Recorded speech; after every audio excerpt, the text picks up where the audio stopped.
During times such as the one we live in, where there's a lot of strife, it's almost like the age we live in is characterized by this kind of impulse towards abstraction and almost, but not abstraction in the simplifying way, but in the complicating way, in the permutating way. In a way, things are simplified in theory, but it curiously catalyzes a more complex effect. And during such times, characterized by this kind of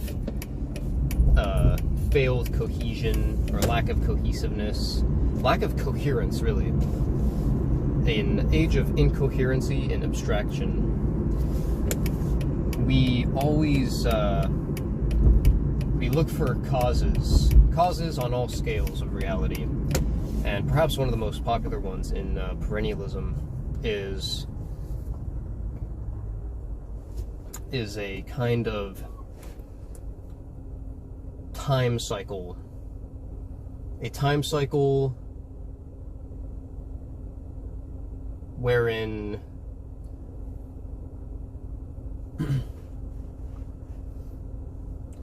one of the most popular ways to kind of explain this age of incoherency and abstraction, at least this observed effect, this observation, a way to explain this observation has been this kind of cyclicality of time in perennialism. For instance, the Platonic Great Year, but the most popular one is the Yuga cycles, because they're kind of characterized by this, you know, golden age and dark age, the golden age of the Satya Yuga and the dark age of the Kali Yuga, which we are actually in, according to Sanatana Dharma, or, you know, a lot of Indian religion. But if such a cyclicality of time exists, by what mechanism and for why? Why would time kind of repeat in this way, even if it's not a literal repetition, but even just a kind of like mimicry of past events? Why would these themes, so to speak, cycle throughout time in such a way? Because time, for one, we should be careful not to reify time itself as like an object that simply repeats like a record.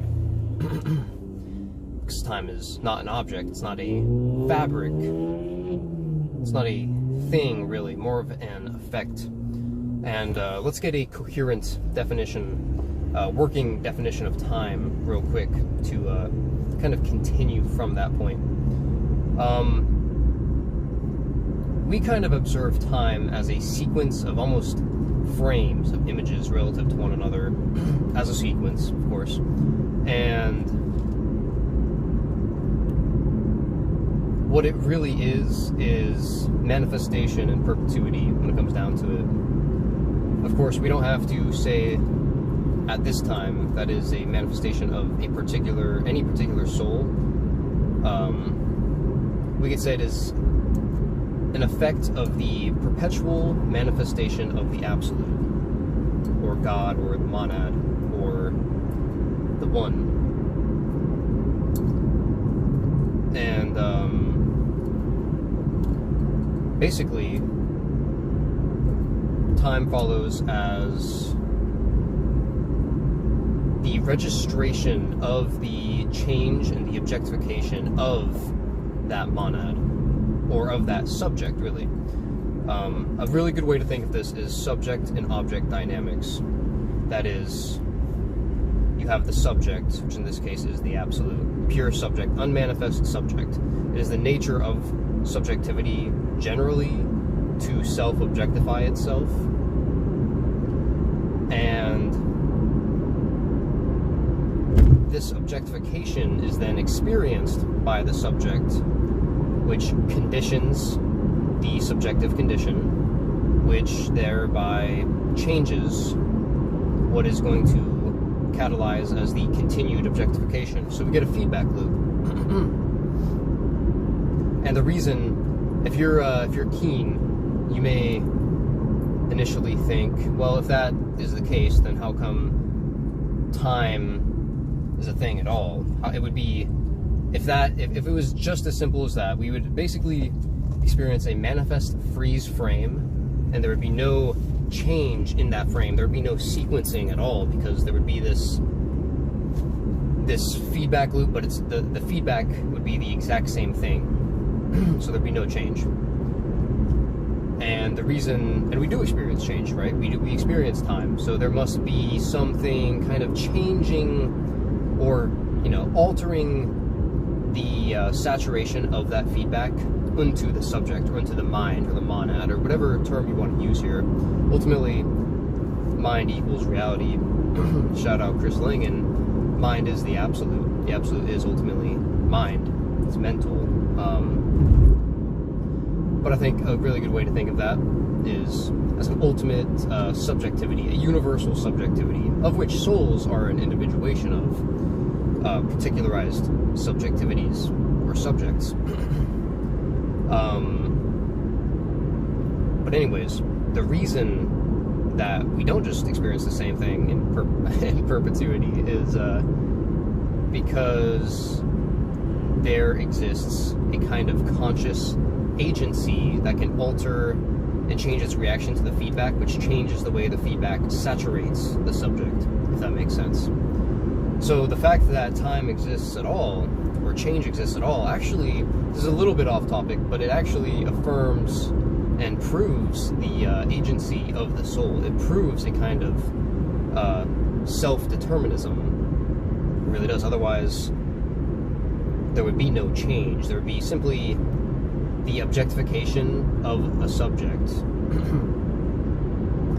and there'd be no change in that objectification. There'd be no development of it. So,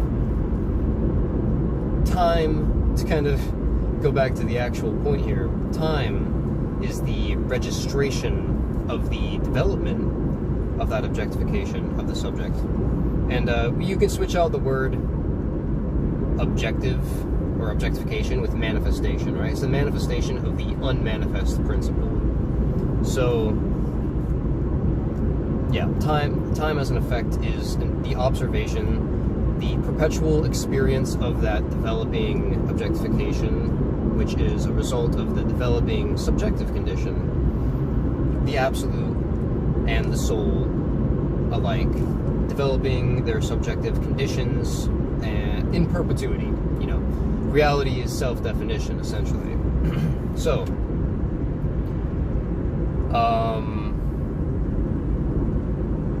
this cyclicality of time, now that we understand what time is, as kind of this registration of self-definition, really, in perpetuity, because this time will not end. You know, it's not a thing that really can end, and self-definition certainly isn't going to end. You know, it's the nature of the absolute to manifest itself. It's the nature of the subject to objectify itself.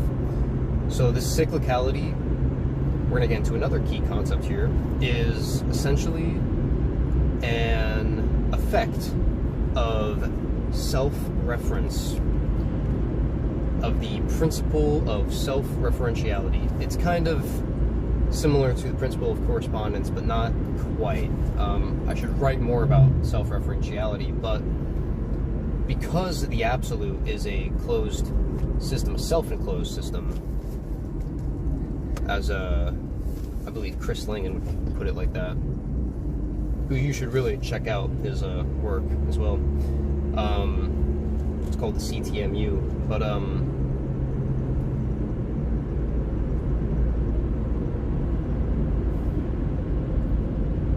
when you have a self-enclosed system, let's just say reality, anything real within reality must be subsumed by reality itself. right? And this isn't to reify reality itself, but it is real, and reality must kind of have these principles upon which it operates, and eventually there must even be an unmoved mover, which, you know, subsumes to nothing, and everything is subsumed unto. And, you know, these real things, this reality, has principles by which it operates and attributes. So anything real must refer to reality itself, if that makes sense. And because the nature of reality is ultimately a subject that is conditioning itself, in a way, self-defining itself, self-configuring even, it's another phrase Chris Langan uses,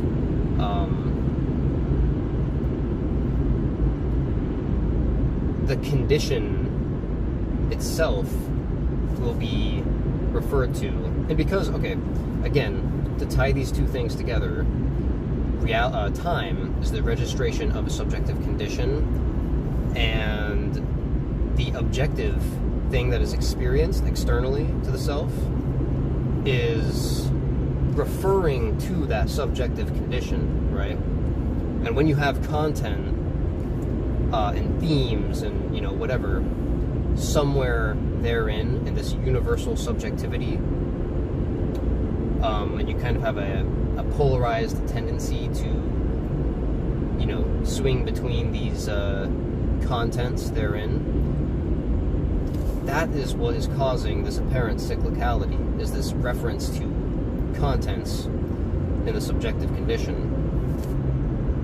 It's not that this cyclicality itself is it would be inaccurate to say that this cyclicality itself is like inherent to reality. It's an effect, you know, it's not causing. The cyclicality is not a cause, it's just an effect of self-referentiality, which is that would be closer to a principle of reality, because it is something necessitated by a self-enclosed system.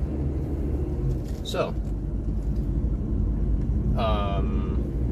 it's not, these cycles, though apparent and, you know, it's to some degree a valid observation of, you know, the world we live in and how times change, it's not something that you are doomed to necessarily, those specific contents, because again, it is just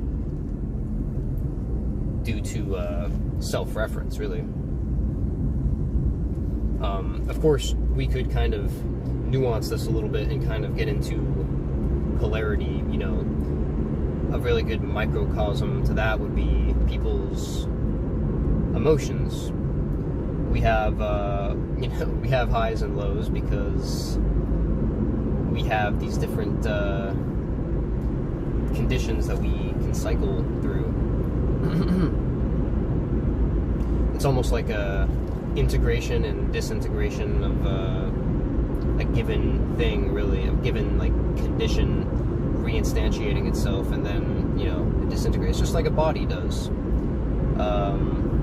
You could even think of self-reference as that. One age, for instance, being a kind of disintegration of a particular theme, and then the other being its reintegration. Now,